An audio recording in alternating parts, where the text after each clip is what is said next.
has 8 students, and they have been preparing a Midsummer Night's Dream for you. And I will turn it over to the right now. Welcome to the royal palace of ancient Athens. Our ruler is the Duke, Theseus, a famous and very popular leader. He's anxious for the rising of the new moon, for that is when he's to be married to Hippolyta, queen of the Amazons. Watch closely this day, for the sights you are about to see may trick the eye. And beware the setting of the sun, for as the moon rises, those creatures who leave behind our vision will appear. My fair Hippolyta, our wedding day draws near. 4 happy days but in another moon, but oh methinks how slow this old moon wanes. 4 days will turn to night, 4 nights will quickly dream away the time, and then the moon, like a silver bow, shall behold our wedding ceremonies. Hippolyta, I woo thee with my sword, while I wed thee with pomp, triumph, and with reveling. In the city of Athens there is a law which gives to fathers the power of compelling their daughters to marry whomsoever they wish them to marry.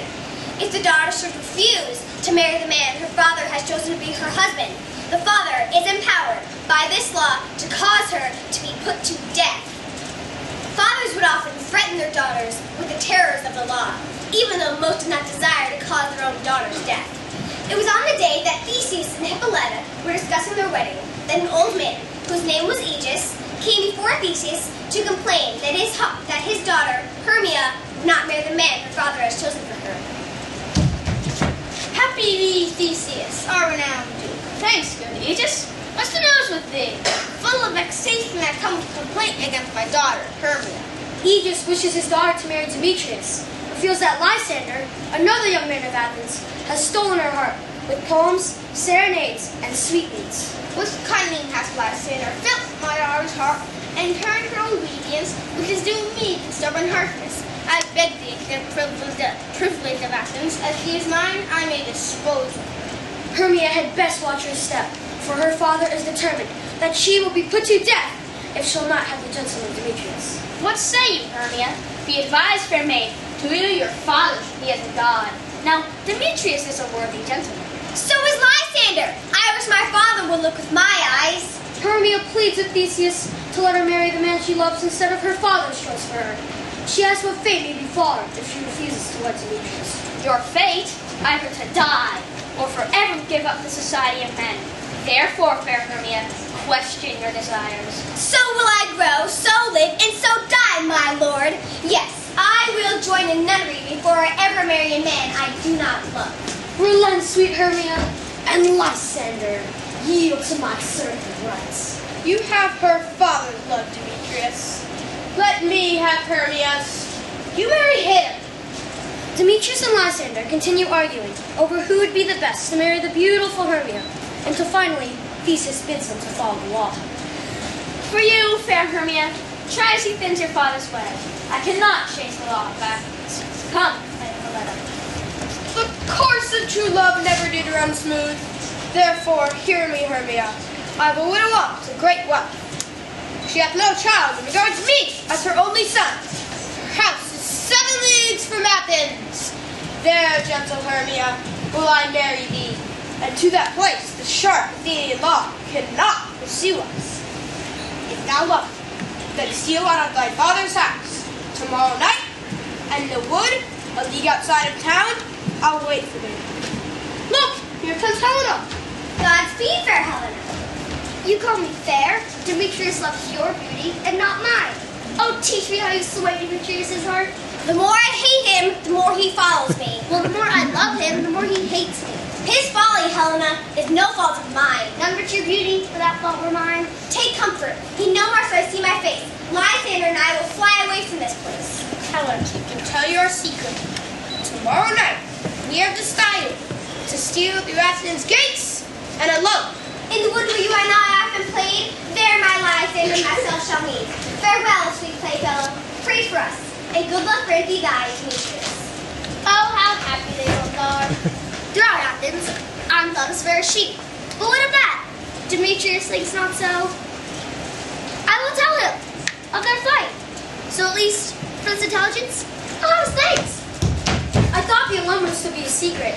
Helena's decision to tell Demetrius what she knows is certainly ungenerous. I'm not sure why she's chosen this course, except for the pure pleasure of following the man she loves to the wood. For she well knows that Demetrius will go in pursuit of Hermia. Now here's an interesting collection of humans. These are the workmen of Athens. They are preparing a play to be performed before Theseus and Hippolyta in the evening after their marriage. The workers have Peter Quince, a carpenter, is in charge. He meets with nothing but objections, mainly from the most obnoxious fellow named Nick Bottom. First, good Peter Quince, say what the play is about, then read the names of the actors. Our play is the most lamentable comedy and most cruel death of Pyramus and Thisbe. A very good piece of work, I assure you. Now, Peter Quince, call forth your actors. Answer as I call you. Nick Bottom, believer?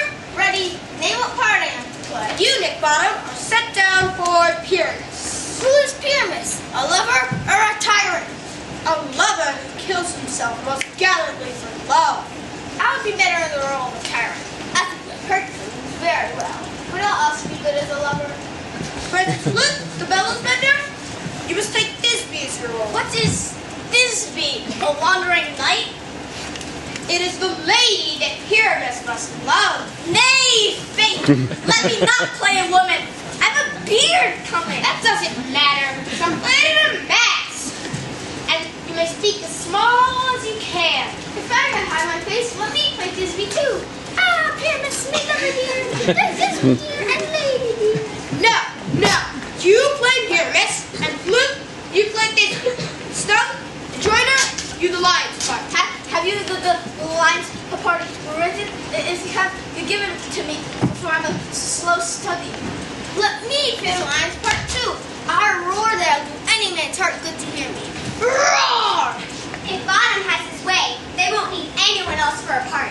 As you can see, the workmen continue to argue about the parts they'll play until all is decided and they agree to meet in the forest to rehearse.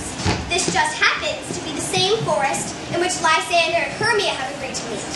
This aforementioned forest also happens to be the favorite haunt of fairies. There is indeed a whole kingdom of fairies, with a queen called Titania and a king called Oberon.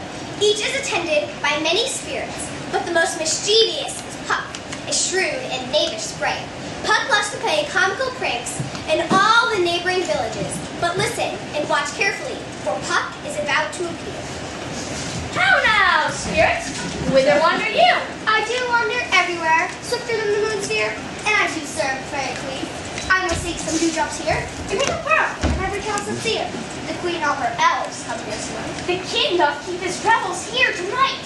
Take heed, the queen come not within his sight, for Oberon is full of wrath, because she hath a lovely boy stolen from an Indian king, and jealous Oberon would have the child. And now they never meet, but they do fight, and all their elves for fear peep into acorn cups and hide there. But make room, fairy, here comes Oberon. Those that call you sweet, Puck, you do their work, and they shall have good luck. And here, my mission. Ill met by moonlight, proud Titania. What, jealous Oberon? I have forsworn your company. The fault lies with you. Why would Titania cross her Oberon? I do beg the little changeling boy to be my henchman. Set your heart at rest.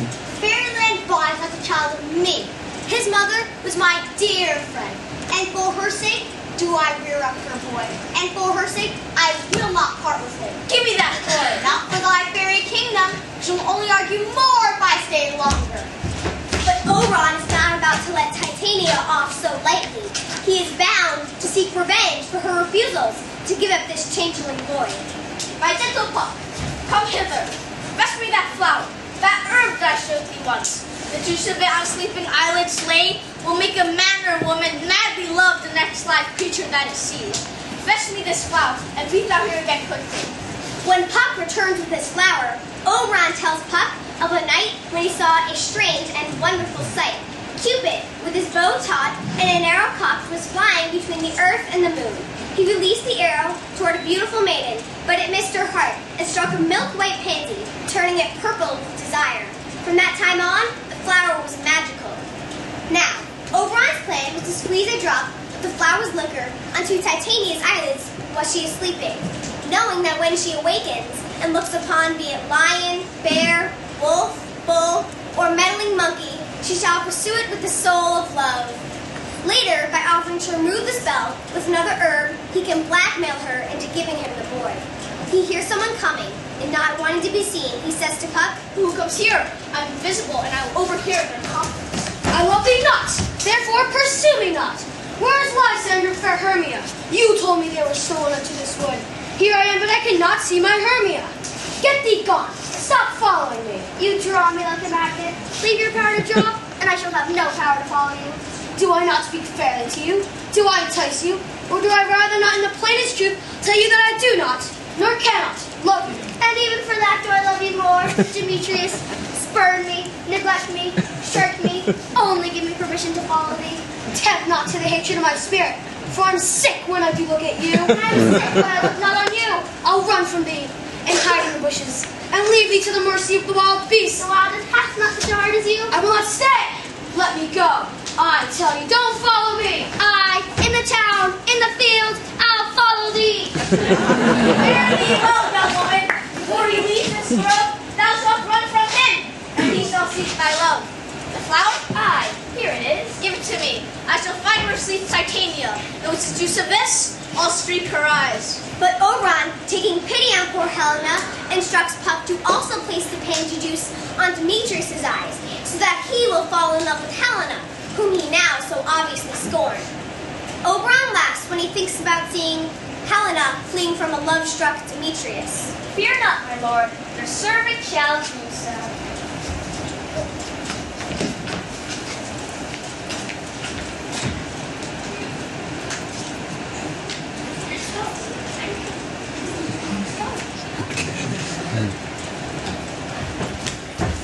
Come now, around, and a fairy song. Sing me now sleep, the cheer places, and let me rest. Hence away, now all is well. Ah, our fairy queen rests peacefully. But here comes Oberon, sneaking into the queen's bower. He places a pin to nectar upon Titania's eyelids, casting a spell upon her. At last, here come Lysander and Hermia. They certainly look tired and weary. It is obvious they have lost their way. Fair love, you faintly wandering in the wood, and to tell the truth, I have lost their way. We will rest, Hermia, you think it best, and wait for the comfort of the day. Be it so, Lysander. Find yourself a bed, for I upon this bank will rest my head. Here is my bed. Sleep gives you all the rest. Good night. Through the forest I have gone, but Athenian found thine eye, on whose eye I might lead this flower's magic. Ah, who is here? Clothes of Athens he doth wear. This is he, your master said, who despised the Athenian maid, and here the maiden sleepeth sound on the dirty ground. Upon the eyelids I throw all the power this charm doth owe. So awake when I am gone, for I must now to Oberon. Unfortunately, things will not turn out as Puck and Oberon have planned, for here comes Demetrius, being followed by a very weary and depressed Helena. Stay, sweet Demetrius. I charge thee hence. Get away, and do not haunt me thus. Wilt thou leave me? Do not so. Stay on thy peril. I love you. Oh, I have had a breath in this chase. Lysander, on the ground, dead, or asleep? I see no blood, no wound. Lysander, if you live, good sir, awake. And run through fire I will for thy sweet sake, lovely Helena. Where is Demetrius? He shall perish on my sword. Say not so, Lysander, say not so. Hermia still loves you, then content. Content with Hermia? It is Helena I love. Wherefore do you mock me? When at this hand did I deserve this scorn? It is not enough, young man, that I cannot deserve a sweet look from Demetrius. Must you plot my pain? You do me wrong. Fare ye well. I thought you were more true gentleness. Help me, Lysander, help me! What a dream was here! Pull the serpent from my dress! Lysander, look how I do quake with fear. Methought a serpent ate my heart away as you sat smiling. Lysander? Gone? No sound? No word? Alack, where are you? Speak if you can hear. I faint almost with fear. Either death or you will find immediately. Things are really getting confusing in these woods, but the fairy's mischievous magic is only the beginning. Back in the glade where Titania lies sleeping, the rehearsal of Pyramus and Thisbe by Peter Quince and his fellow workmen has just begun when they run into trouble. As usual, Nick Bottom is causing problems.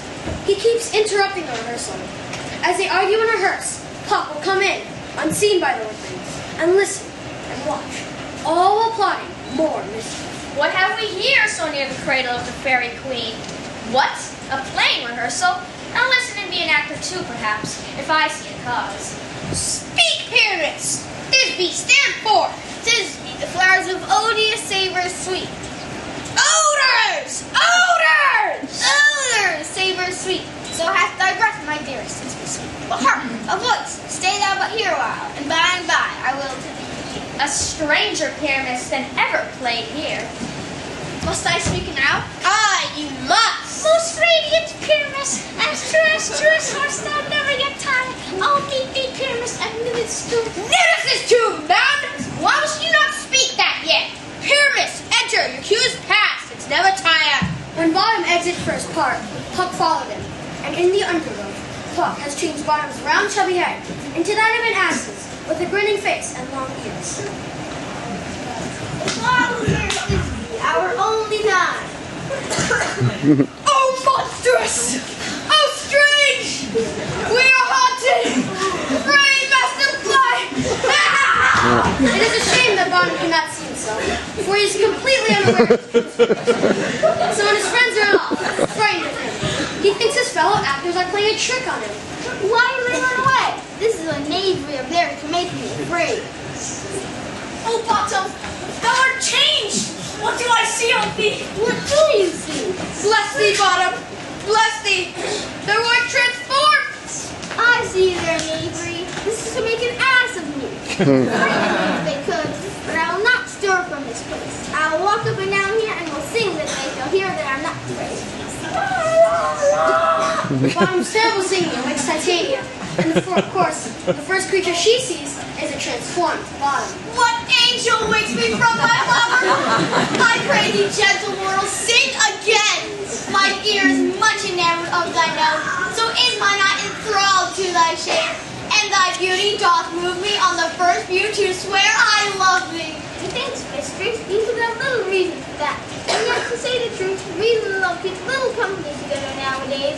The more the pity. Thou art as wise as thou art beautiful. Not so needed. But if I had wit enough, I'd get out of this wood. Out of this wood do not desire to go. Thou shalt remain here, whether thou wilt or no. I'll give thee fairs to attend me, and they shall fetch thee jewels from the deep, and sing while thou press flowers to sleep. Hail mortal. Titania has called all her fairies to attend Bottom and lead him to her vows. Bottom seems to take it all in stride. He has such a good opinion of himself that nothing, absolutely nothing, surprises him.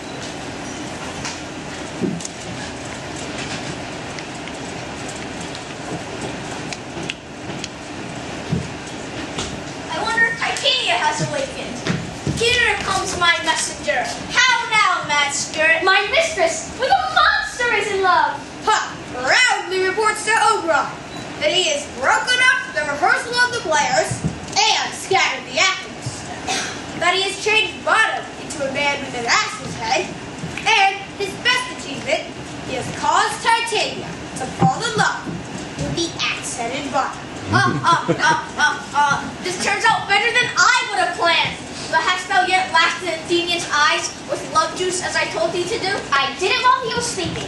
The Athenian woman by his side. That, when we wait, by force she must be I. Stand close. This is the same Athenian.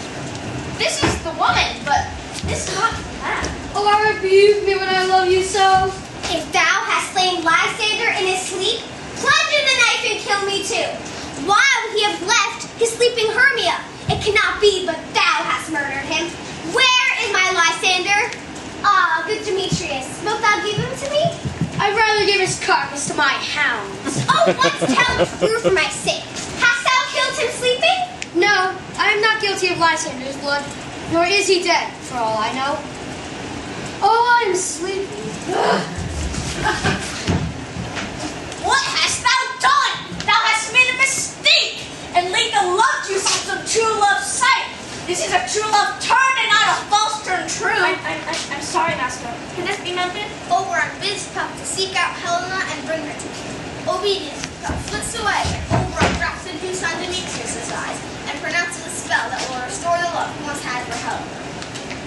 Captain of our fairy band, Helena is here at hand, and the youth, mistook by me, pleading for her love. Shall we watch? Lord, we're fools, these mortals be. Set aside the noise they make will cause Demetrius to wait. And then both of them will love her. Those things do best please me that come about mischief. Why should you think that I were in scorn? Look, when I vow, I weep. You do advance your mockery more and more. Your vows are Hermia's. You only love her. No, Demetrius loves her, and he loves not you. Oh, Helena, goddess, perfect divine, to what, my love, shall I compare thee? Oh, let me kiss you. Helena is dismayed over what has happened. When we first met her, she was sad and no one loved her. Now she does not know what to do with two ardent suitors. As she is trying to find a solution to her monstrous problem, Hermia enters. This should be very interesting to watch. Lysander, found! Why did you leave me so unkindly? Why should I stay when love doth call me? I love fair Helena. Why do you seek me? Do you not see the hate I bear you made me leave thee so? You speak not as you think. It cannot be. If you find all this confusing, imagine poor Helena. She decides that Demetrius, Lysander, and her once dear friend Hermia are all in a plot together to make a jest of her. Injurious Hermia, most ungrateful maid. Is all our friendship forgotten? Have you not conspired with these men in scorning your poor friend? It is not friendly. I am amazed at your words. I scorn you not. It seems that you scorn me. Have you not sent Lysander to learn to praise my eyes and face? And your other love, Demetrius, call me goddess divine? It is misery to love and be unloved. This you should pity rather than despise. I understand not. What do you mean by this? That's right. Keep up the show. Counterfeit sad looks. Make faces upon me when I turn my back. Wink at each other. Make jest of me. If you have any pity, grace, or manners, you would not tease me so. But fare ye well. 'Tis partly my own fault. Stay, gentle Helena. Hear my excuse. My love, my life, my soul, fair Helena. Oh, excellent. Sweet, do not tease her so. If she can entreat, I can compel. Thou canst compel me no more than she entreats. Helena, I love thee, by my life I do. Oh, any man false that says I love not. I say I love thee more than he can do. If you say so, then prove it with your soul. Come. Ask her you. The two suitors go off to find a suitable place for their quarrel. And once more, Hermia blames Helena for the whole fracas. Oh, you thief of love! You have come by night and stolen my love's heart from him. Have you no modesty, no shame? Why, you counterfeit, you puppet! You? Puppet? Aye, that way goes the game. How low am I, thou painted maypole? Speak, how low am I? Am I not yet so low that my nails can reach unto thy eyes? I pray you, gentlemen, let her not hurt me. When she is angry, she is keen and true. She was a vixen when she went to school, and though she be but little, she is fierce. Why do you let her insult me so? Let me at her. I will no longer stay in your cursed company. Your hands are quicker than mine for a fray. My legs are longer though, to run away. I am amazed and know not what to say. Now Oberon and Puck have been listening to all this confusion, and Oberon thinks there's been too much deliberate mischief making. Puck swears it was a genuine mistake, though admits he is not sorry, for he has thoroughly enjoyed the mortal squabbles. Oberon orders Puck to place the herb on Lysander's eyes to remove the spell, so that all four young Athenians will return to Athens happy and uncertain if their troubles be real or dreams.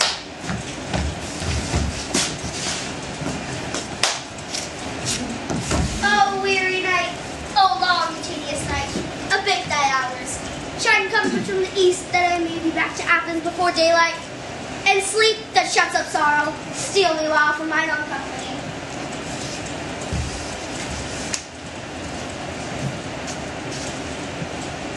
Yet, but three.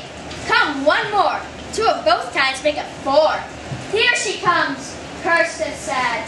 Cupid is a knavish lad, thus to make poor females mad. Never so weary, never so in woe, bedazzled with the dew and torn with briars. I can no farther crawl, no further go. My legs can keep no pace with my desires.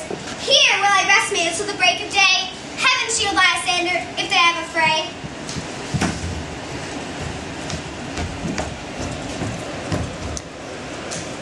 Upon the islands I throw. Oh. All the power that's charmed up. Oh, on the ground, sleep sounds, I'll apply to your eye, lover, remedy. When thou wakest, thou shalt take us true to life, in the sight of thy former lady's eye. Jack shall have a chill, naught shall go ill, and all shall be well. Meanwhile, back in Titania's power, things are getting very interesting. Where's mustard seed? Please, boss. What is your will? To scrap. I must to the barber, for methinks I am marvelously hairy about the face. I am such a tender jackass. If my hair do tickle me, I must scrap. Wilt thou hear some music, my sweet love? Or say, sweet love, what thou desirest to eat? I'd rather a handful or two of dried oats, but I pray thee, let none of your people wake me. I have a feeling of sleep come upon me. Sleep thou, and I'll wind thee in my arms. Oh, how I love thee, how I dote on thee. Here comes Oberon. And though he finds a picture with the fairy queen with her arms around his ass very humorous at first, he soon takes pity on Titania, and he orders Pep to return bottom to his natural state as he removes the magic spell from Titania. Now, my Titania, wake you, my sweet queen. My Oberon, what visions have I seen? Methought I was in love with a jackass. There lies your love. How came these things to pass? Oh, how mine eyes do loathe his visage now. Silence a while. Puck, take off his head. Titania, use a call to wake these spies from their enchanted sleep. Come, my queen, take hand with me, and rock the ground where all these sleepers be. Now that you and I are reconciled, we shall tomorrow midnight dance at Duke Theseus' house, where all pairs of faithful lovers shall be wedded with all jollity. Fairy king, attend and mark. I do hear the morning lark. Then, my queen, in silence trip, we after night's shade, swifter than the wandering wind. Come, mother, and tell me how it came this night that I, sleeping here, was found with these mortals on the ground. As Oberon leads Titania away, he explains the whole mix-up. All of Athens gathers for a royal hunt. Theseus sees the sleeping youth and calls a huntsman to awaken them. Dun-dun-dun-dun! Theseus remembers that this is the day Hermia is to make her decision about her marriage to Demetrius. He asks them how they all got there together, like friends. Lysander tries to explain, but is a bit confused himself. Aegis demands he be punished for blocking Hermia's marriage to Demetrius. Then Demetrius speaks up. My lord, I in theory followed into this wood, and Helena followed me. But by some power, my love for Hermia has melted as the snow. The object and pleasure of mine eyes, Helena. I will love her, and evermore be true to her. We faithful lovers are fortunately left, and fortunately met. Upon this night, more shall hear anon. Of this discourse we more will hear anon. These couples shall be eternally knit. We will hold a feast. Come, my Hippolyta.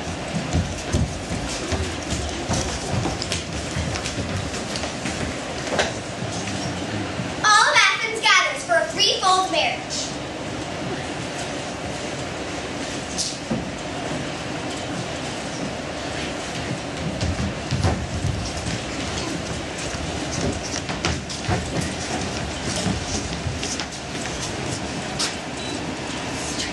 Strange, my Theseus, the stories that these lovers speak of.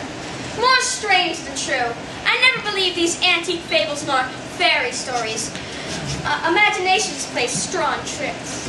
Through the house, with glimmering light, every elf and fairy sprite sing this ditty after me and dance it chirpingly.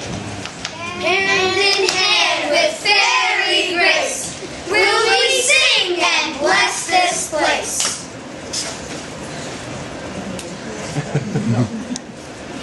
If we shadows have offended, think but this, and all is mended. If you have but slumbered here, while these visions did appear, as I am an honest Puck, good night unto you all.